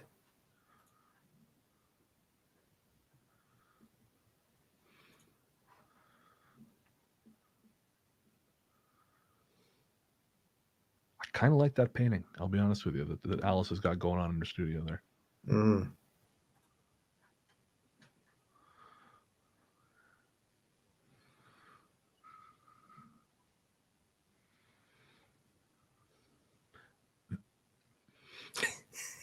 Even werewolves need to hoover.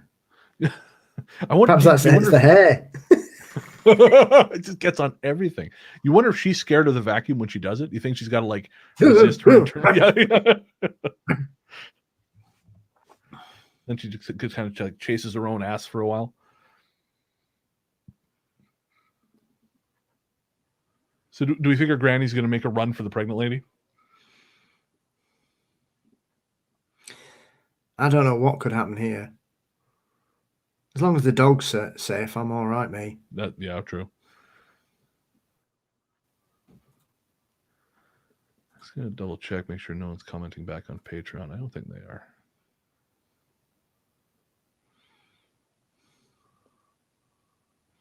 Nope, we're good.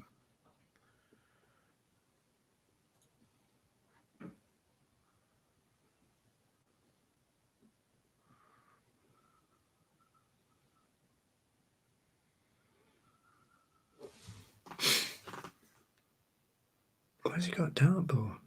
Is that Sander Berkeley? I think so. Wow. Talk about slumming it. Might be doing it as a favour. Well, it's not doing him any favors, I'll tell you that much.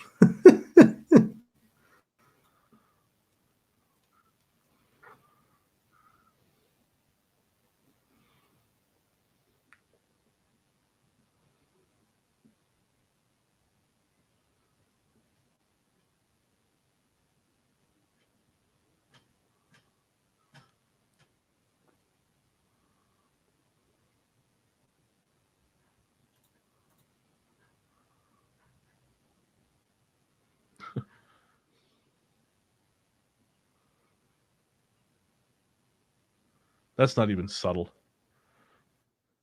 If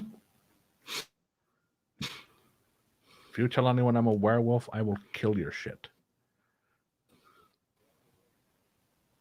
I think one of the things I really love in more horror movies is when they kind of engage with the details, like the day-to-day details of how this would actually affect your life. So the fact like he lost his job because he keeps having to check on his mom, I appreciate that. It's like in Stir of Echoes when Kevin Bacon's wife says, you know, he's run out of sick days. Like that's such a nice little note of realism that you don't see very often.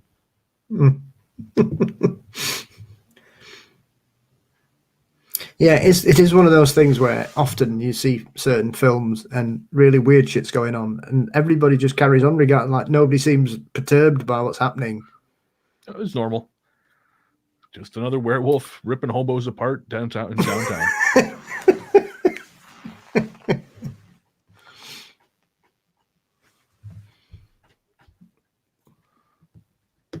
Did I presumably I've told you the story about about when we would fart in Radio Shack and lie about doing it, and so the guy closed the store because he thought there was an actual gas leak downstairs. No, can I tell you this? No. So back when I worked at Radio Shack, I hated working there. I didn't like the people. You know, they're never going to see this, so that's fine. But the one guy was a real pain in the ass. He was the boss's son, and they always told us, you know, like the rules are you can never break wind in the store ever. It's against policy. And we were all pretty hefty guys, you know, even more so back then. And we would always for lunch we'd go buy these high guard sandwiches, which you buy from the gas, like basically gas stations. And they're garbage, but you heat them up and the fake cheese tastes real good. And so we'd eat those, and then we'd be blowing farts all afternoon. And one day he was in the store, and so we did that. And he said to us, like, "You guys, you can't do that." We said, "Oh, I don't know what you mean, man. We didn't do anything. You guys haven't been farting? No, you told us we're not allowed to do that." And all of a sudden he goes, "Oh my God, there's a gas leak." And he runs, and he was a hefty guy. He runs all over the store, turning off all the lights, unplugging all the stereos, and closes the door, puts the closed sign up. And he's like, "Oh, there's a gas leak. We have to call the landlord." And he sends, "You guys have to go down to the basement and tell me whether or not you smell the gas leak." So he sends us down to the basement, and we're just die. We get down to the bottom of the steps, we close the door, and we just fucking die laughing because this idiot believed us. And that store was closed for the better part of the afternoon. We still got paid. I think it's maybe one of the greatest things I ever did.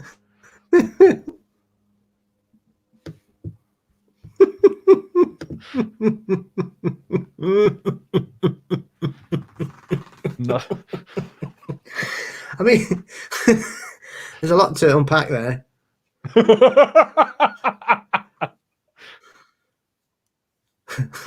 Another time he lived in this apartment block in downtown, and he was always bitching about the noise. Always bitch. He was always bitching about something. He was just one of those people. And my I had this 87 Camry with a hole in the muffler, so it was really quite loud. I couldn't afford to replace it yet because they paid me $8 a fucking hour. But so it was very loud. And so one night, me and my friend who was also worked there, we just drove around his apartment block like 30 times. Just and I mean, I'm sure it annoyed other people in his apartment building too, but the next morning he comes in, he goes, "Some motherfucker." Really? Oh, that's terrible. What an asshole. Did it keep you up all night?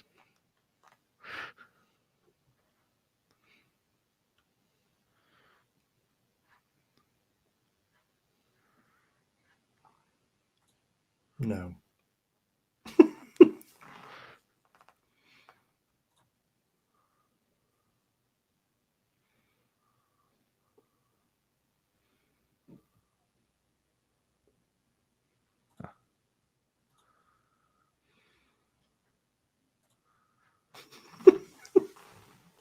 I can explain. There's a werewolf, baby. My mom's a werewolf.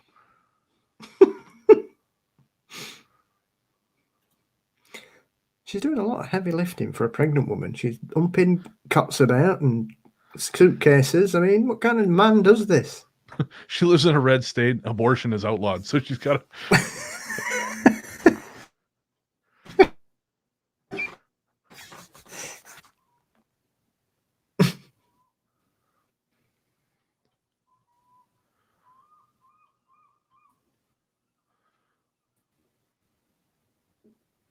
It's never good when you've got to move in with a werewolf. Oh, I lost you there. I said it's never a good breakup when you've got to end up moving in with a werewolf, is it? I don't know. It depends. That might be a good time. Maybe the werewolf likes to party. Is it sure about werewolf bitch? Because if so, then it might be a good time. Come round, Christopher Lee's here. Yeah, that's right. We're all doing blow and stabbing people. Hey! He's telling us about all the weird films he made in Europe in the 60s. Yeah. Some of which he's not proud of.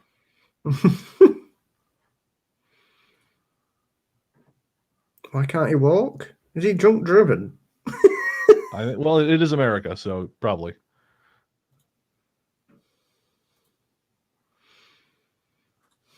Remember having dinner at a Red Lobster somewhere in, I want to say, rural Idaho. And I had a beer with dinner, and the waitress says, "Oh, you want another beer?" And I said, "Oh, no, I better not. I'm driving." She's like, "Yeah, and?" Okay. Yeah, it is strange. I've seen a few stories and things in certain states in the US, and you're just like, what? Yeah, he'd only had 9. What? Yeah. What? Yeah. I drive better when I'm drunk. Yeah. And I can swim the channel too.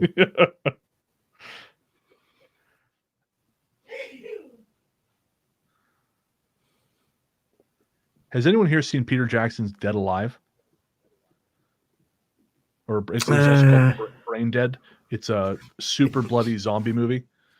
Yeah, I'm going to say it's called Brain Dead here. It's fabulous. Yeah. It's the film that made me fall in love with Peter Jackson. Yeah. There's that disgusting set piece at the end. And where the gigantic zombie mother just kind of like, she starts to envelop him and she says, "No one loves you like your mummy." And it just, I can't, that's all I can think about when I'm watching this. Yeah, Steve's seen it. Absolutely. I figured you would have seen it, Steve. Yeah, that's pretty great. Is he called He's Nigel? done another one called Nigel. Oof. I keep wanting to show that to my friends, but they don't do gore very well.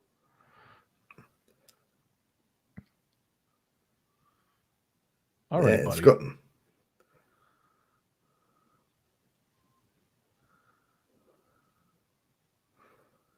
All right, Granny's just getting lazy putting them in trash bags.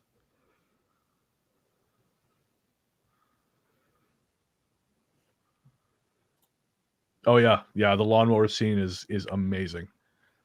The lawnmower scene is the only reason I played the game Dead Rising. I just wanted to reenact that myself as often as I could. I never bothered with the story. I just used the lawnmower a bunch.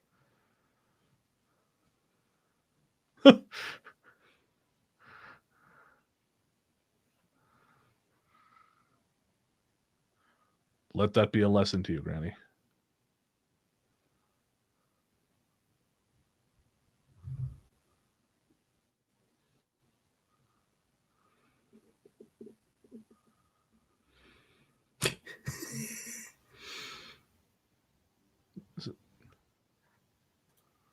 Yeah, Brain Dead. Yeah, I say it's called Dead Alive over here. There's a lot of weird things in that film. I mean, obviously the Kung Fu Vicar. What's that?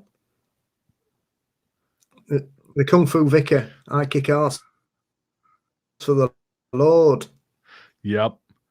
I almost put that into the pre-show, actually. I almost started the pre-show with that clip. Oh, looks like I'm losing you, Paul. Nope. I don't know what's going on. We're getting some Paul remix action. There we go. There you're back.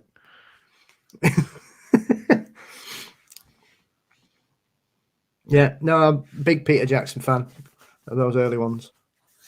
Have you seen Meet the Feebles? No, a lot of his older stuff I haven't seen, like Bad Taste and Meet the Feebles. I haven't seen. Yeah, and once Meet the Feebles is one of them films you watched it. Lost you again, man. Oh, I said Meet the Feebles is one of those films. When you watch it, you'll never forget it. Really? Okay. Ever. Oof. Yeah, well, I distinctly remember The Frighteners. I really want to revisit that one. Yeah, me too. I haven't watched that for ages, actually. Because that's how he got. That was the deal. He had to direct that to get Lord of the Rings, didn't he? It was part of the deal. Oh, is that what it was? They had to test him. Okay. Right. I guess, yeah, there's a lot of effects work in that. That makes sense. Not many orcs, though. No, that's true, yeah. I remember Roger even saying that in his review. Not enough orcs.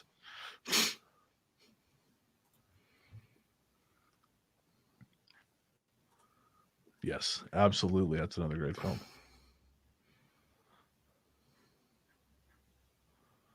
I watched the Rene Cardona Jr. film Treasure of the Amazon the other night, which if you can track down, Paul, I think you'll appreciate because it's really terrible, but there's some amazing wildlife Amazon photography in it.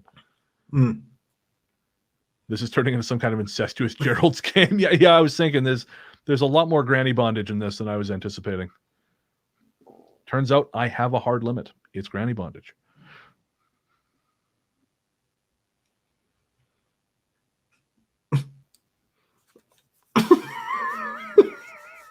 That looks like Jerry Stiller.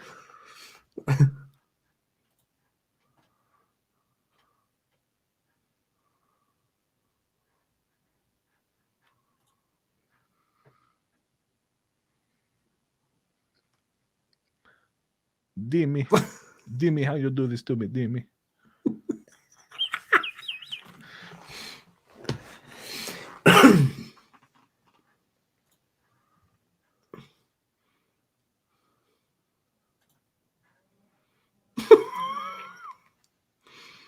We seem to have turned into it's like a werewolf version of The Exorcist. It really has, yeah. Yeah, Stevenson. Now it's gone very Exorcist. Yeah, great minds, man. How much coke do you think the writers did? Come on, Jen. This is the 80s. They did all of it. All of it. 80s and 90s. The sets are all made out of cocaine. It's like a sugar cube cap. That's why everything's white. Yeah, exactly. Yeah. I think without cocaine, this film wouldn't exist. Oh, yeah. I would say a lot of the 90s output wouldn't exist without cocaine.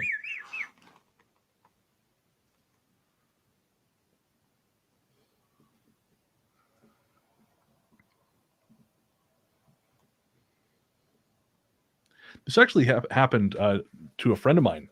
It's a version of this. A prostitute went missing, and the police came to the house and said this was the address, the last known address where her taxi dropped her off. And all his roommates went, "What the fuck are you saying?" None of them had heard of this woman, and they think she may have given the driver the wrong address. But I mean, we were assuming. But yeah, so he had to give a statement and go through the whole thing because some missing woman they thought maybe had ended up at their house. And again, I mean, maybe, but I doubt it. Thanks, Stay Coke, there. for the nanoporn. That's a t-shirt. Thank you, Pablo Escobar, for the nanoporn.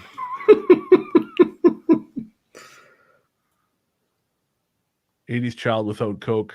It's a type fail. Okay, fair enough. There's a dog. I like that dog. Sounds like there's an exorcism going on in there. A lot of us might not exist without Coke. Also true. Yep, very true. I'll be looking for it in the merch shop. We actually have a really sweet logo variant that's being worked on. It's going to end up as the logo for the little boutique record label I'm working on, but I may also sell the Ghost Story Guys version of it as well, because it's pretty sweet. It's pretty sweet, like folklore inspired logo. Oh.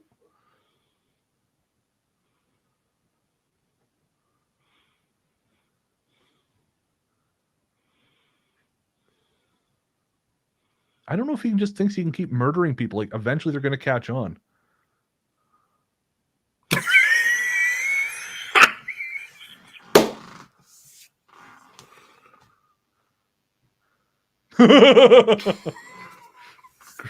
Granny has a massager in there. That's right. She doesn't mind being tied down. Amazing. I think we're reaching the conclusion now. I think so. It's hard to beat Granny doing a full-on Pazuzu out of the bed. So.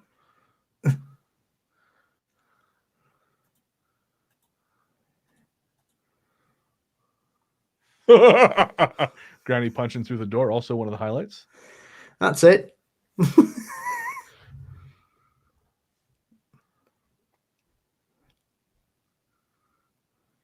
All you're doing is weakening the door to let her in. That's all you're doing. Yep, there we go. Here comes Granny Claus.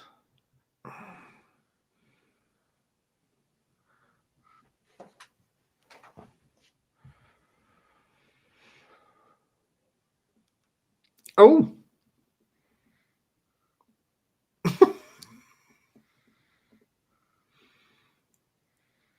Oh. All right. Out the window he goes.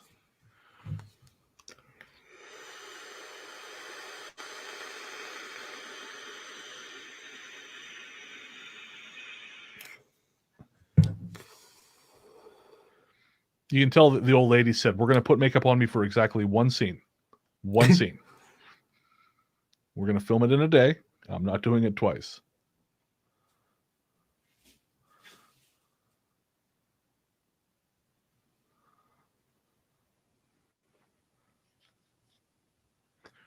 One of the movies I pulled from the Doors kept werewolves at bay before. First plot hole. We got him, Jen.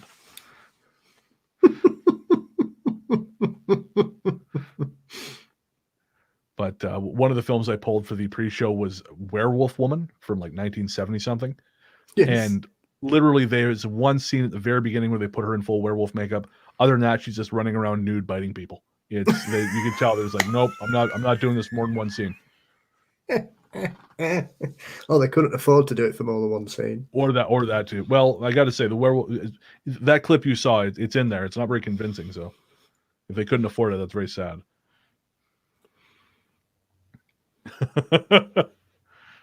This could be Rosemary's Puppies, Steve.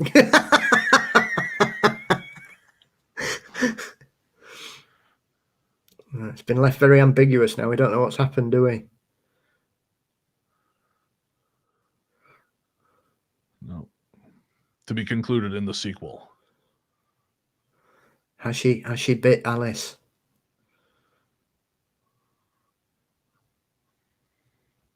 Fired from his job. Thrown out a window. And he's wearing a sweater in LA. Oh.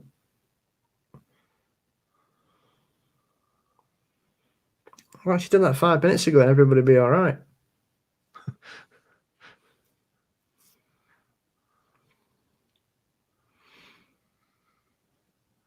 Oh, she just faked her death. And now she's run off into the night. It's a country song. Yeah, it really is. No, don't put that evil on me, Ricky Bobby. Don't you do that to me.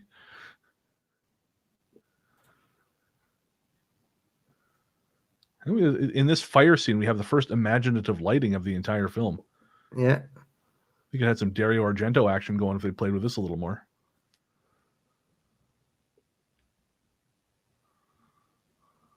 She looks younger, burnt. Almost like Granny said, fuck that shit. You put my stunt double in that makeup.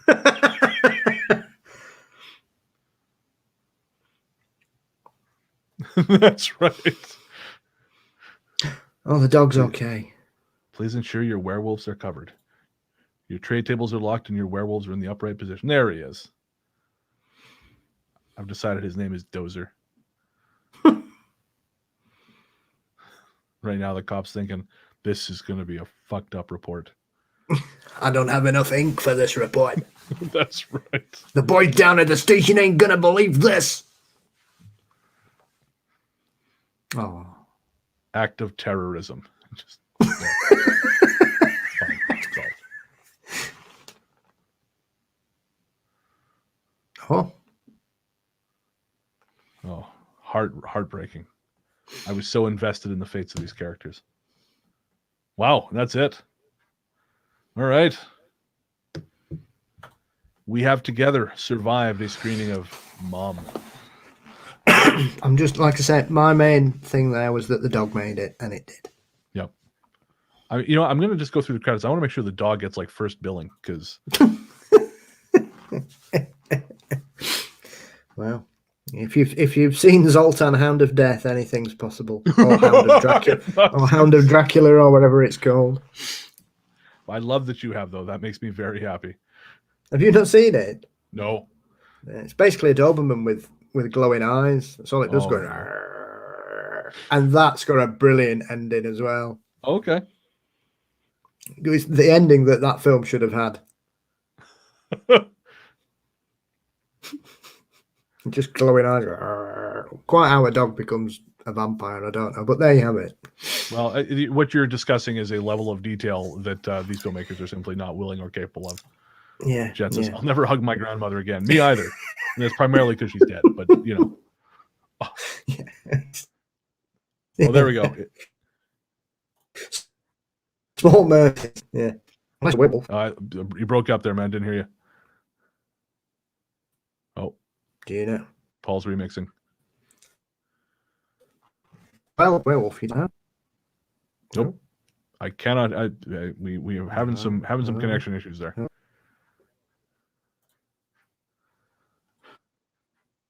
Oh. Oh. Okay. Oh. Well, Hello. we may have lost Paul, so Hello. we will wind it up on that There we go. Oh, he's back. He's back. Yeah, Rachel says the one. Yeah, as Rachel says, the internet's Yeah, someone's torrenting a bunch of porn, and so now Paul can't say goodbye. There he is back. There. Okay. All right, guys. Yeah, Kev. I think Kev's logged on. I think that's what the course. problem is. I knew it. Well, we did well. We got nearly 2 hours. That's not bad. As long as it's not happening when we're recording the podcast, we're okay. All right, guys. Yeah. Brilliant. Great fun. So much fun. Thanks for hanging out. And we will hopefully see you next month. And thanks for supporting the show. It means a hell of a lot. And yeah, we will see you next time. Bye.